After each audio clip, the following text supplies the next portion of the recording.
Hello, सुप्रभात, good morning. कैसे हो बच्चों आप लोग? अच्छे हो? चलो, खूब मेहनत करनी है, खूब पढ़ाई करनी है, आगे बढ़ना है, स्वस्थ रहना है। ठीक है, चलो। तो काला हिरन ये पाठ हम लोगों ने शुरुआत की थी। इसके 3 वीडियो हो गए थे, अब ये चौथा वीडियो है। और अभी तक हमने क्या देखा था कि जो जंगल में झील थी वहाँ पर काला हिरन का नेतृत्व में ऐसे 50 हिरन का एक झुंड रहता है। और वो जो काला हिरन रहता है जो रंग में अलग रहता है, लेकिन फिर वो उसी हिसाब से वो बहुत बुद्धिमान था। और दौड़ने में वो बाकी हिरनों से बहुत तेज़ दौड़ सकता था, उसमें बहुत विशेषताएं थी। और इसके साथ ही वो अपने झुंड का नेतृत्व भी बहुत ही अच्छी तरीके से करता था। और झुंड के जो बाकी के हिरन थे वो भी उसका बहुत मान सम्मान करते थे। उसका पूरा परिवार था और वो अलग दिखने में उसकी आंखें जो लाल थी, कभी कभी कोई अनजान यदि जानवर उसको देख लेता था तो वो उससे डर जाता था, यानी बहुत ही अद्भुत था। एक बार क्या होता है, जंगल में एक अनोखी घटना घटती है। वहाँ पर हमने देखा था कि वहाँ पर शिकारियों का एक झुंड आता है और उनको कोई भी शिकार न मिलने के कारण वो बहुत परेशान हो जाते हैं। साथ ही बहुत तेज़ धूप होने के कारण वो थक जाते हैं और उनको प्यास लगती है और इतने में उनको झील दिखाई देती है तो वो बहुत खुश होते हैं और वो सोचते हैं कि अब हम यहीं पर थोड़ा देर विश्राम करेंगे। वो उस झील का ठंडा पानी पीते हैं और अपनी बंदूकों को उस पेड़ के सहारे लगा देते हैं और विश्राम करने जाते हैं। इतने में ही क्या होता है कि एक आवाज़ आती है और उनको लगता है कि ज़रूर कोई है। वो देखते हैं कि वहाँ पर एक हिरनों का झुंड आ रहा है, वही हिरनों का झुंड जिसका सरदार कौन था? काला हिरन। तो वो देखते हैं कि काला हिरन जो है वो सामने आ रहा है और उसके पीछे बाकी के हिरन है। और वो जैसे ही देखते हैं तो जितने देर में वो अपने बंदूक को हाथ लगाते उतने देर में हिरन भी देख लेते हैं कि शिकारी आए हैं और वो क्या करते हैं कि झाड़ियों में जाकर के छुप जाते हैं। और इस तरह से अब जो शिकारी रहते हैं वो देख लेते हैं कि भाई यहाँ पर ये हिरन है और उसमें वो उस अद्भुत काले हिरन को देख करके बहुत आश्चर्य हो जाते हैं। उन शिकारियों में उस देश का राजकुमार भी था और वो देखता है कि ये काला हिरन जो है वो बहुत ही सुंदर है, बहुत ही अनोखा है। तो वो सोचता है कि हम इसका शिकार ज़रूर करेंगे, लेकिन वो उसको ज़िंदा पकड़ना चाहते थे। तो उस दिन तो वो वहाँ से चले जाते हैं। उनको लगता है कि अब हिरन जो है वो मैदान की तरफ चले गए, लेकिन हिरन जो थे वो वहीं पर छुपे हुए थे, वो कहीं गए नहीं थे। फिर दूसरे दिन क्या करते हैं, ये राजकुमार अपने चतुर शिकारियों को लेकर के आते हैं और झील के पास में पूरा जाल फैला देते हैं। और अब वो प्रतीक्षा करते हैं कि हिरन कब यहाँ पर आए। बहुत देर तक इंतज़ार करने के बाद में फिर हिरनों का वो झुंड आता है पानी पीने के लिए। और जैसे ही वो पानी पीने के लिए झुंड जो है वो झील के पास में आता है, शिकारियों में से एक शिकारी क्या करता है कि उनके पीछे से झाड़ियों की आड़ में उनके पीछे पीछे जाता है और वो क्या करता है, हवा में गोली चला देता है। और जैसे ही फायर होती है, हवा में गोली की आवाज़ से जो पूरे हिरन रहते हैं उनमें भगदड़ मच जाती है और वो इधर उधर भागने लगते हैं। लेकिन अफसोस की बात यह है कि उसमें जो काला हिरन रहता है वो जाल में फंस जाता है। यहाँ तक हम लोगों ने देखे थे। और इसके साथ में कुछ कठिन शब्द भी हमने देखे थे। ओट यानी आड़, विपत्ति यानी मुसीबत, आश्चर्य यानी अचरज, चतुर यानी चालाक। अब हम आगे देखेंगे कि भाई क्या होता है। काला हिरन उनके जाल में फंस जाता है। क्या वो काले हिरन को अकेले ले जाते हैं? क्या उसको उस काले हिरन को क्या वो मार देते हैं? या बाकी हिरन जो है वो उनके साथ में क्या होता है?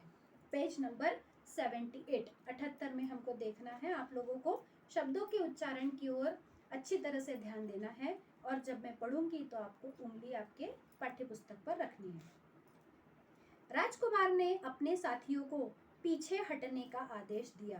राजकुमार बाकी हिरनों को भगा देना चाहता था, मगर यह क्या?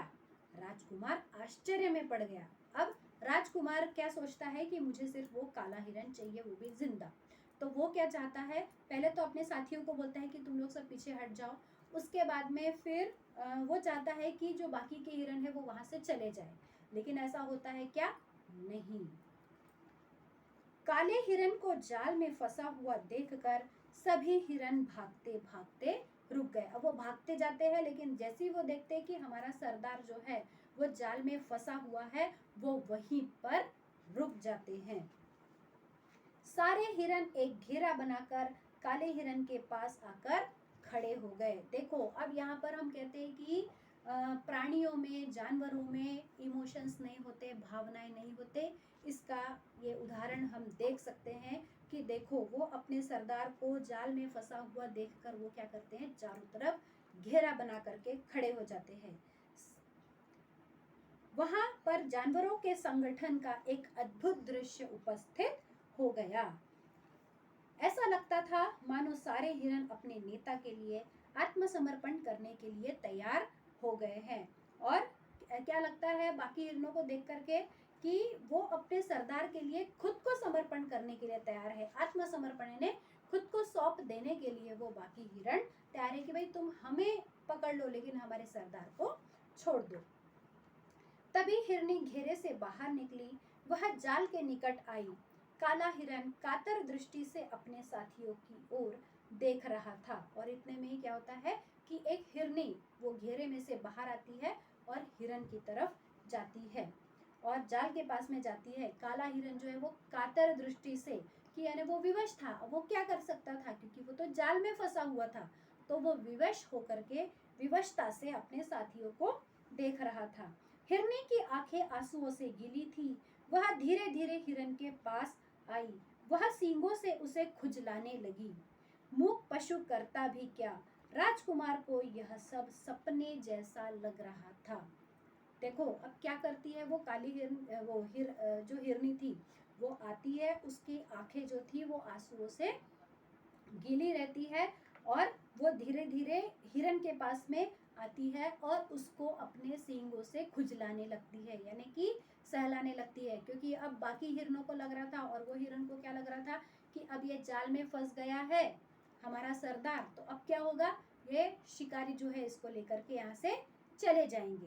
तो बहुत ही उसको दुख हो रहा था और खुजला अपना क्या बोलते हैं वो सींगों से उसको खुजलाने लगती है। मूक पशु करता भी क्या, राजकुमार को ये सब सपने जैसा ना, राजकुमार देख रहा था और सोच रहा था कि ये क्या हो रहा है, बाकी हिरणों ने तो चले जाना चाहिए, लेकिन वो अपने सरदार के लिए उनकी जो भावनाएं हैं, इमोशंस है, उसको देख करके वो आश्चर्यचकित रह गया। राजकुमार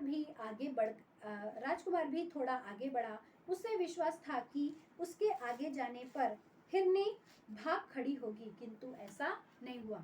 अब हिरनी उसके पास ऑलरेडी थी। अब राजकुमार सोचता है कि मैं यदि थोड़ा पास में जाऊंगा तो वो हिरनी वहां से दूर हट जाएगी, लेकिन ऐसा होता है क्या? नहीं, ऐसा नहीं होता, वो वहीं पर रहती है। हिरनी उसी तरह खड़ी अपनी साथी को खुजलाती रही। राजकुमार चाहता तो आसानी से हिरनी को पकड़ सकता था, किंतु उस समय वह सब कुछ भूल गया था। अब राजकुमार चाहता, वो वहां का दृश्य देख करके, उनकी क्या बोलते उनका संबंध देख करके, उनका एकता के संगठन वाली उनमें जो भावना थी और अपने सरदार के प्रति प्रेम देख करके जो राजकुमार था वो सब कुछ भूल गया था। वो चाहता तो वहां से वो क्या बोलते हिरनी को पकड़ के लेकर के जा सकता था, बाकी हिरन को पकड़ के लेके जा सकता था, लेकिन उस समय राजकुमार जो था वो सब कुछ भूल गया था। ठीक है, तो ये मुझे लगता है कि बच्चों आप लोग भी इस कहानी में गुम हो गए होगे ना, कि सही में देखो कि ये जो मूक जानवर है ये बोल तो नहीं सकते, लेकिन क्या कर सकते हैं, वो अपनी भावनाओं को इस तरह से बता सकते हैं, प्रदर्शित कर सकते हैं। ठीक है, तो इस पढ़ाए गए अंश पर कौन कौन से जो कठिन शब्द है वो हम देख लेते हैं। पहले संगठन, संगठन शक्ति का उन्होंने प्रदर्शन किया था। संगठन यानी एकता, ठीक है, संगठन यानी एकता। फिर आत्मसमर्पण,